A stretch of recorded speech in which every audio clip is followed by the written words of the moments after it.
Përmbledhja e ngjarjeve kryesore të ditës në Radio 7.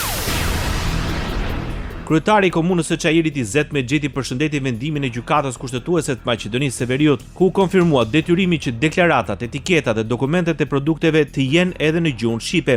Mexheti cilësoi këtë vendim si dëshmi të qartë se e drejta është në anën e shqiptarëve dhe theksoi rëndësinë e respektimit të gjuhës shqipe si gjuhë zyrtare në vend. Shqiptarët janë popull konstituiv në këtë shtet dhe gjuha shqipe është realitet që askush nuk mund ta kufizojë, deklaroi Izet Mexheti.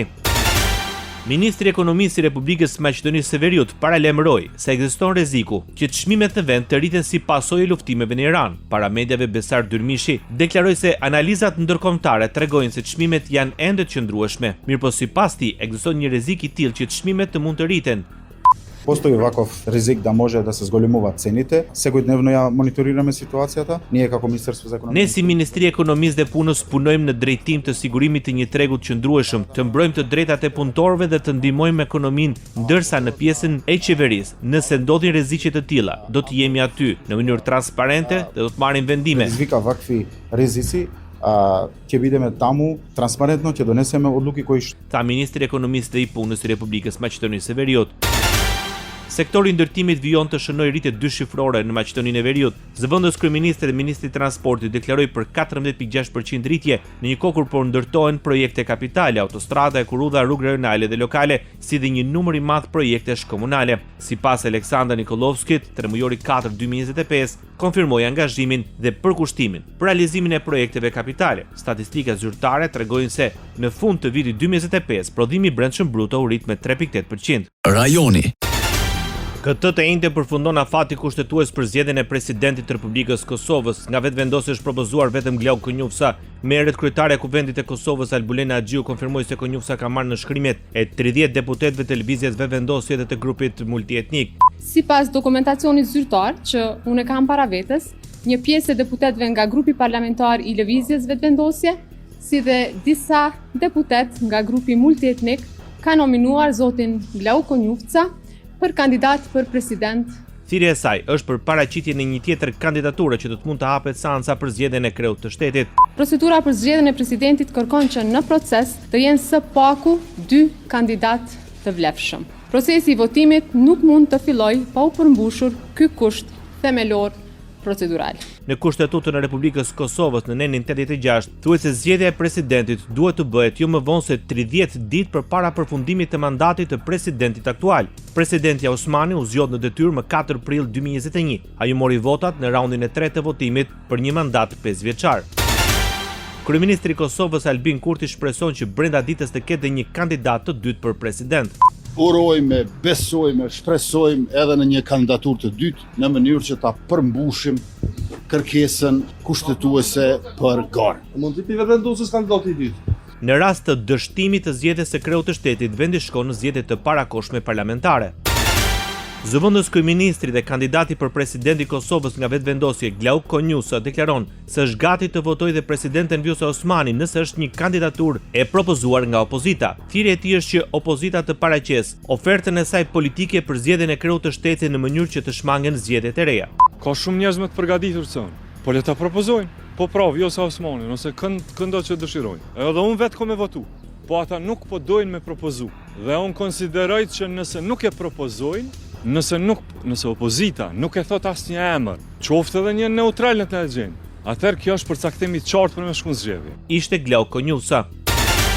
Partia Demokratike e Kosovës deklaron qartazi se pa një marrëveshje politike me vetëvendosje nuk do të ketë kandidat për president të Republikës. Sekretarja e partisë opozitare më të madhe në Kosovë, Vlora Çitaku, i kujtoi shumicës në pushtet se sa i takon çështjes së presidentit ose presidentes nuk mund të propozojnë një kandidat, vetëm e vetëm që t'i sigurojnë kryeministrit Albin Kurti quorumin për të hapur procedurën për zgjedhjen e kreut të shtetit. Kurti ka fituar 50% të votave dhe për atë arsye qeverisi vetëm e udhëheq kuvendin. Mirëpo presidenti i Republikës duhet të jetë një grua apo burr që përfaqëson unitetin qytetar dhe mbi të gjitha i cili apo e cila do të ishte gardiane e kushtetutës së Republikës së Kosovës. Ne nuk mund të propozojmë një emër vetëm sa për të marrë pjesë dhe sa për t'i ofruar dhe siguruar forumin zotit Albin Kurti, ne kemi qenë të qartë. Ne kërkojmë që presidenti i ardhshëm të jetë produkt i një procesi politik, i dialogut dhe marrëveshjeve. Partia Demokratike e Kosovës ende nuk ka një kandidat për funksionin e presidentit të Republikës. Kryetari i Partisë Demokratike të Kosovës, Bedri Hamza, deklaroi se bisedat me kryeministrin u përqendruan në parime dhe jo në emra konkret. S'ka marrëveshje. Ne me ke folë për parime, kemi dashur me pas veni president, urojmë që të ketë president.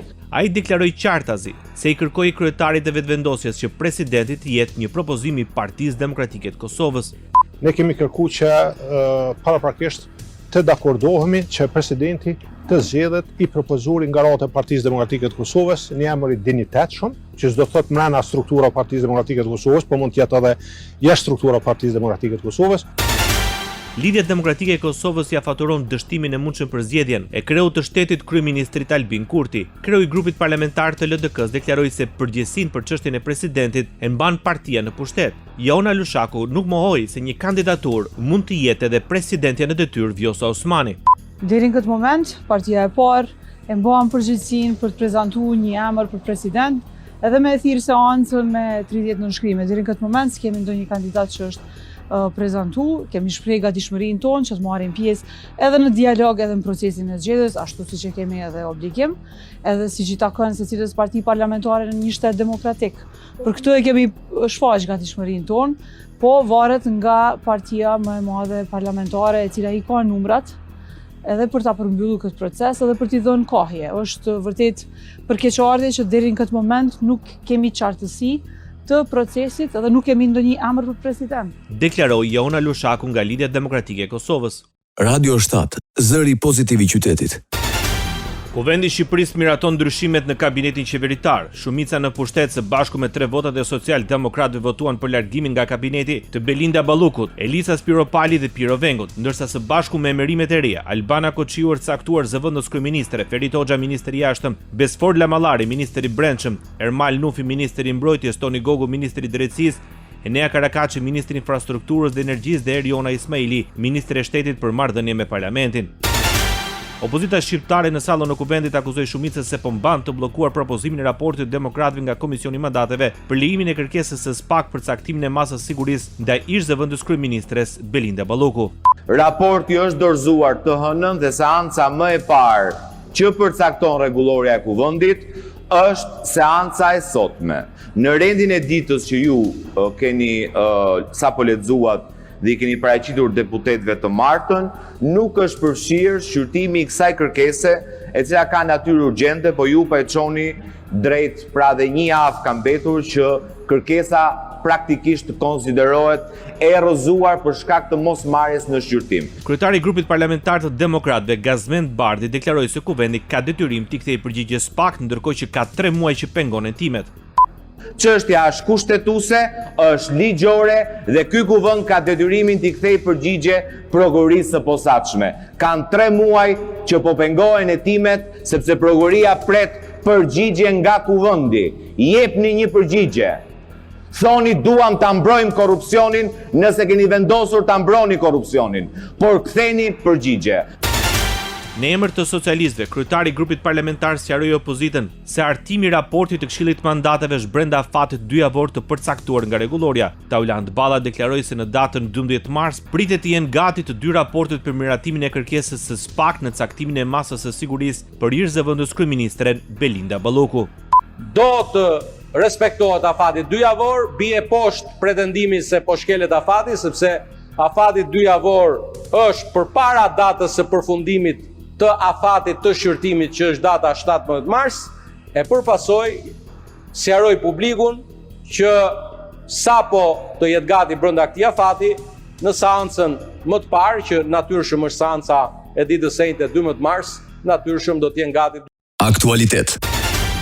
Mbyllja e hapësirës ajrore në lidhjen e mesme dhe nyjeve kyçe aeroportuale si Dubai dhe Doha rrit çmimet e fluturimeve mes Europës dhe Azisë deri në 900%. Në linjat më të kërkuara, jo vetëm që nuk ka më vende të lira në fluturime direkte, por dhe opsionet me një ndalesë janë paksuar. Linjat ajrore si Emirates, Qatar Airways dhe Etihad Airways vazhdojnë të zgjasin pezullimin e fluturimeve sepse hapësirat ajrore në gjirin persik mbeten të mbyllura. Efekti po ndihet drejt për drejt tek rreth 1/3 e pasagerëve që çdo ditë udhëtojnë mes Europës dhe Azisë duke bërë ndalesë në Dubai, Doha dhe Abu Dhabi. Në përgjithësi sipas të dhënave të Cirium, rreth 10% e trafikut ajror botror kalon nëpër këto habe me pasoja të dukshme për të gjithë sistemin.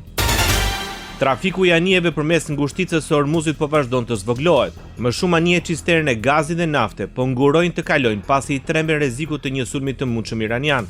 Firma e inteligjencës detare Kepler i ka thënë BBC Verify se lëvizjet e anijeve në përngushtitës ranë me rreth 90% midis 2 dhe 3 marsit krahasuar me mesataren për periudhën nga 21 deri në 27 shkurti.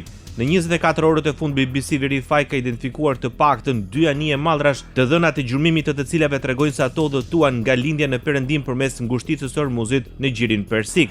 Kohët e fundit, sinjali gjurmuesve në bord të një numër anijesh përfshirë një me flamur të Indisë është zhdukur ose ka treguar shenja bllokimi.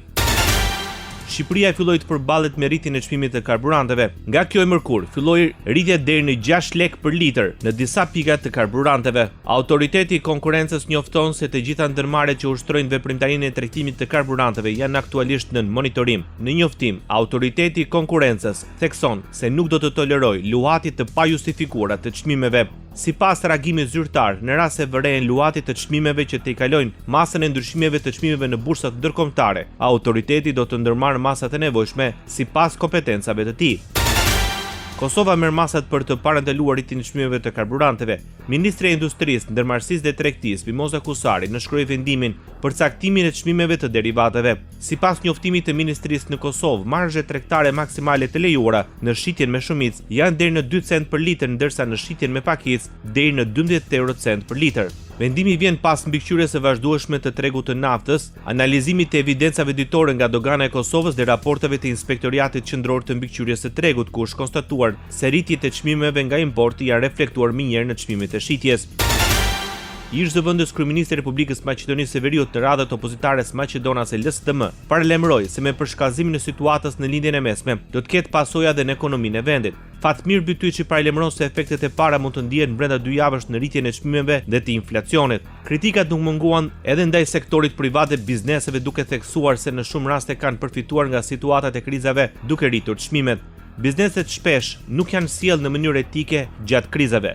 Zakonisht fitimet më të mëdha i bëjnë pikërisht në periudha krize. Me masa të ndryshme, jemi përpjekur ta ndalim këtë, por përvoja tregon se kjo vazhdon të ndodhë, deklaroi Fatmir Bytyçi. Me herët Ministria e Ekonomisë në Maqedoninë e Veriut garantoi për rezervat e mjaftueshme në hidrokarbure për të përballuar një krizë të mundshme në tregtinë e naftës.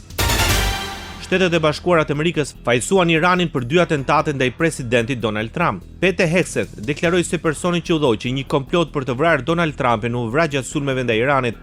The leader of the unit who attempted to assassinate President Trump has been hunted down and killed. Iran tried to kill President Trump and President Trump got the last laugh. Udhëheci i njësisë që tentoi të vriste presidentin Trump është gjurmuar dhe është vrarë, tha Hegseth në një konferencë për shtyp. Komploti daton që nga viti 2024, kur prokurorët federal në administratën e Joe Biden akuzuan shtetasin iranian 51 vjeçar Farhad Shakeri dhe 2 të tjerë nga New Yorku për drejtim në një operacioni vrasje me pagesë në emër të Korpusit të Gardës Revolucionare Islamike.